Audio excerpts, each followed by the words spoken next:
Hello guys, तपाईलाई तपाईको YouTube channel MB group of tutorial अनलाइनमा फेरि स्वागत छ। म एम बाबु छ आज तपाईहरुको बीचमा एनाटोमी एन्ड फिजियोलोजीको टेम्परेचर रेगुलेसन बाइ स्किन भनेको अब स्किनले कसरी टेम्परेचर रेगुलेट गर्छ त्यसको बारेमा भिडियो लिएर आएको छु। यो भिडियोमा हामी कुरा गर्छौं कि स्किनले कसरी जब टेम्परेचर बढेपछि कसरी मेन्टेन गर्छ, नर्मल टेम्परेचर कसरी गर्छ, अनि त्यसपछि अब जतिखेर टेम्परेचर डिक्रिज हुन्छ त्यतिखेर कसरी मेन्टेन गरेर नर्मल गर्छ त्यसको बारेमा हामी यो भिडियोमा कुरा गर्छौं। यो भिडियोमा स्किनले कसरी गर्छ त्यो भन्दा अगाडि हामी टेम्परेचर रेगुलेसन भनेको के हो त्यसको बारेमा हामी कुरा गरौँ। टेम्परेचर रेगुलेसन भनेको thermo regulation, thermo means hit और टेम्परेचर भनेको टेम्परेचर रेगुलेसन को हामी डेफिनेसन लेख्छौं। टेम्परेचर रेगुलेसन भनेको यो एउटा प्रोसेस हो, a process that allows your body to maintain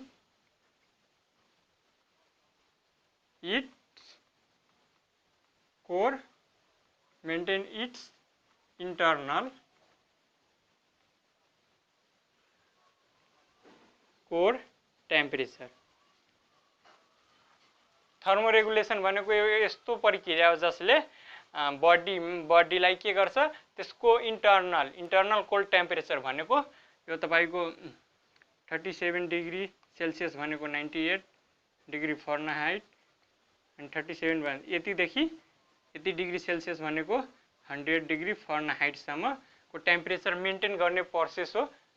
यसलाई हामी के भन्छौं, थर्मोरेगुलेसन भनेको यो एउटा प्रोसेस हो जसले तपाईको बडीलाई के इन्टरनल जुन कोर टेम्परेचर भनेको नर्मल टेम्परेचर पनि लेख्न सक्नुहुन्छ, नर्मल टेम्परेचर मेन्टेन गराउँछ। त्यो प्रक्रियालाई हामी के भन्छौं, थर्मोरेगुलेसन। यहाँ इन्टरनल कोर टेम्परेचर, यसलाई नर्मल टेम्परेचर पनि भन्न सक्नुहुन्छ, नर्मल टेम्परेचर। अब नर्मल टेम्परेचर 37 डिग्री सेल्सियस को फरेनहाइट में कति भयो, 98 डिग्री फरेनहाइट। त्यसै 37.8 डिग्री सेल्सियस को 100 डिग्री फरेनहाइट भयो। अब टेम्परेचर रेगुलेसन कोले गर्छ, कुन पार्टले गर्छ, टेम्परेचर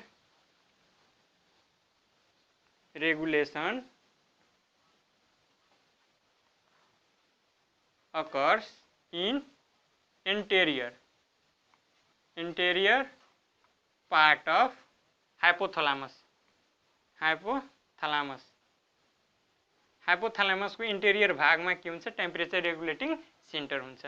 अथवा यहाँ हामी लेख्न सक्नुहुन्छ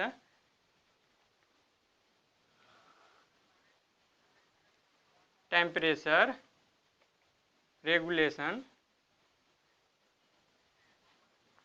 सेन्टर लाई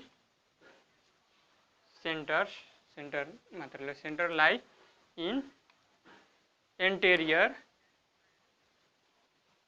hypothalamus or interior part of hypothalamus, anterior hypothalamus। यो भनेको अब कुन पार्टले गराउँछ, कसरी गराउँछ त्यो कुरा हामी अब प्रोसेसमा गर्छौं। अब यसलाई हामी चार्ट बनाएर हामी यहाँ कुरा गर्छौं। यो भनेको यहाँ डेफिनेसन थियो अनि नर्मल टेम्परेचर कति हुन्छ त्यो कुरा। अब टेम्परेचर मेन्टेन गर्ने कुरा अब दुईटा कन्डिसनमा आउँछ। टेम्परेचर मेन्टेन कतिखेर गर्ने, एउटा त जतिखेर टेम्परेचर बढेको हुन्छ भनेको इन्क्रिज टेम्परेचर, अर्को भनेको डिक्रिज टेम्परेचर भनेको इन्क्रिज टेम्परेचरलाई हामी मेडिकल टर्ममा फिभर और आइरेक्सिया भन्छ। त्यस्तै डिक्रिज टेम्परेचरलाई हाइपोथर्मिया भन्छ। हाइपो भनेको कम अनि थर्मिया भनेको टेम्परेचर, कम टेम्परेचर भयो भने हाइपोथर्मिया, अनि त्यसपछि बडी टेम्परेचर भयो भने फिभर अथवा त्यसको अर्को नाम भनेको पाइरेक्सिया। हामी यहाँ एउटा अब जब टेम्परेचर बढेको हुन्छ त्यति बेला के कसरी हुन्छ त्यो कुरा गर्छौं, अनि त्यही आधारमा हामी अर्को जब टेम्परेचर घटेको हुन्छ त्यति बेला के कस्तो हुन्छ त्यो कुरा हामी यहाँ डिस्कस गर्छु। पहिला हामी के लेख्छौँ, व्हेन टेम्परेचर इज इन्क्रिज भनेको इन्क्रिज टेम्परेचर, त्यतिखेर के गर्छ बडीले टेम्परेचर डिक्रिज गरेर नर्मलसम्म ल्याउँछ। जब फिभर आएको हुन्छ, फिभर भनेको ज्वरो, अनि त्यसपछि यदि कम टेम्परेचर छ टेम्परेचर इन्क्रिज गरेर त्यसलाई नर्मलसम्म ल्याउँछ। अब हामी एउटा एउटा गरेर यहाँ लेख्छौँ। पहिला लेख्छु के व्हेन टेम्परेचर इज इन्क्रिज्ड, जब टेम्परेचर बढेको हुन्छ त्यतिखेर के हुन्छ त्यो कुरा हामी यहाँ चार्टमा हेराउँछौँ। व्हेन टेम्परेचर इज इन्क्रिज, जब टेम्परेचर बढेको हुन्छ भने फिभरको अवस्थामा के हुन्छ, स्टिमुलेट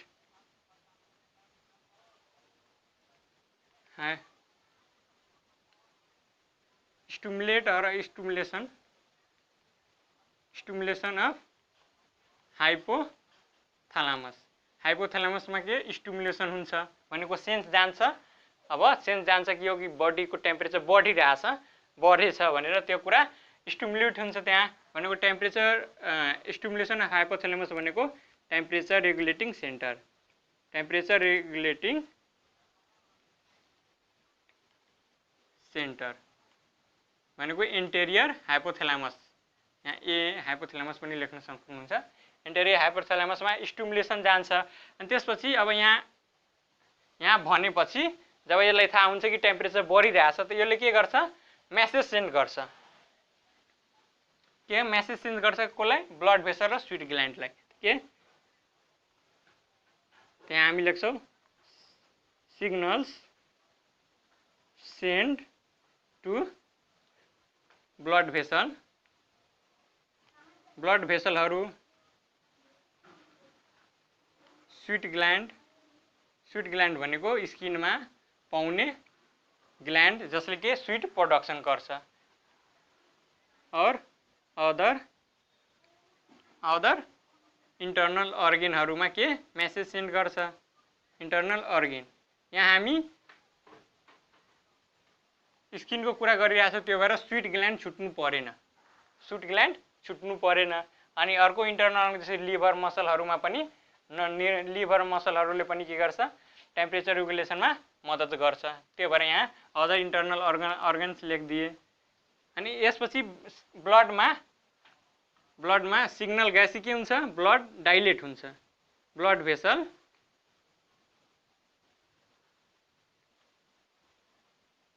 डाइलेसन अकर, के हुन्छ ब्लड भेसल डाइलेसन अकर हुन्छ।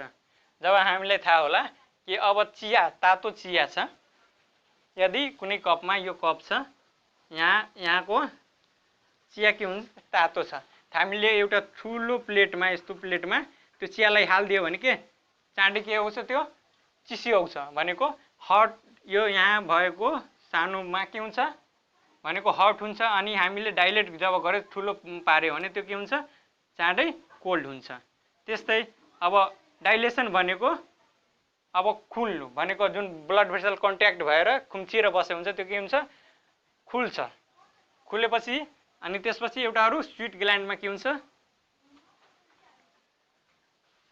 Sweet glands become active. Sweet gland के एक्टिभ भएर के पसिना के गर्ने पसिना बनाउन थाल्छ, पानी शरीरमा भएको पानीको माध्यमले के गर्छ पसिना बाहिर निकाल्छ। त जब यहाँ यो स्किन भयो त यहाँ पसिना आयो, यो वाटर ड्रोपलेट छ, स्वीट छ, यसलाई अब इभोपरेट बडीबाट इभोपरेट भनेको बाफीकरण, बाफ बनेर उड्नको लागि के यहाँबाट बडीको भित्रबाट के टेम्परेचर लिन्छ, टेम्परेचर लिएपछि के बडीको टेम्परेचर घट्छ। त्यो भएर अब स्वीट ग्ल्यान्ड एक्टिभ गराउँछ। स्वीट ग्ल्यान्ड एक्टिभ गराएपछि के हुन्छ body heat is lost to their सराउन्डिङमा के हुन्छ बडीको हिट के हुन्छ लस हुन्छ, कम हुन्छ। त्यसपछि के हुन्छ बडी हिट भनेको बडी टेम्परेचर, हिट दुवै लेख्नु, बडी टेम्परेचर डिक्रिजेस भनेको घट्छ, एन्ड बिकम्स नर्मल। त्यसपछि के हुन्छ नर्मल हुन्छ।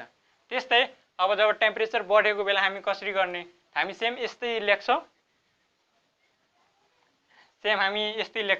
अब जसरी व्हेन टेम्परेचर इज इन्क्रिज त्यहाँ हामी के लेख्छौँ व्हेन टेम्परेचर इज डिक्रिज हामी यस्तै लेख्छौँ मात्र दुईटा तीनटा कुरा चेन्ज गर्छौँ भनेको यो कसरी याद गर्ने भनेको सेम भएपछि याद गर्न पनि इजी पर्छ त्यही भएर अब हामी सेम त्यस्तै अगाडि जस्तो लेख्यो त्यस्तै लेख्छौँ त्यहाँ के थियो when temperature increase when temperature is decreases जब टेम्परेचर घटेको हुन्छ त्यतिखेर फेरि स्टिमुलेसन हुन्छ stimulation of hypothalamus occurs sense जान्छ कि यो बडीको टेम्परेचर घटिरहेछ त्यसपछि यो भन्यो कि टेम्परेचर रेगुलेटिङ सेन्टर भयो टेम्परेचर रेगुलेटिङ या रेगुलेसन सेन्टर अनि यहाँबाट फेरि के सिग्नल सेन्ड गर्छ सिग्नल्स सेन्ड टु अब त्यही ल blood vessels and sweet gland और लेखेर इन्टर्नल अर्गन पनि लेख्न सक्नुहुन्छ इन्टर्नल अर्गन्स के गर्छ सिग्नल पठाउँछ कि यो बडीको टेम्परेचर धेरै कम भयो अब यसलाई बढाउनु पर्यो भने के गर्छ अब ब्लड भेसललाई सिग्नल पठाएपछि के गर्छ अब जुन खुम्चिएको हुन्छ ब्लड भेसल त्यसलाई के गर्छ यो कन्ट्र्याक्ट गर्छ त के हुन्छ ब्लड भेसल कन्ट्र्याक्सन अकर्स के हुन्छ जुन ब्लड भेसल डाइलेट हुन्छ त्यसलाई के कन्ट्र्याक्ट गर्छ आरएससीटी कन्ट्र्याक्सन अकर अनि त्यसपछि जुन स्वीट ग्ल्यान्ड एक्टिभ हुन्छ त्यसलाई ब्लक गर्छ स्वीट ग्ल्यान्ड्स बिकम इनएक्टिभ गराउँछ इनएक्टिभ गराएपछि पसिना आउँदैन भने टेम्परेचर घट्दैन अनि यसको मतलब अर्को भयो स्वीट ग्ल्यान्डको जुन वे हुन्छ पसिना आउने त्यसलाई के गर्छ ब्लक गर्छ ब्लक गराउँछ अनि ब्लक गराएपछि के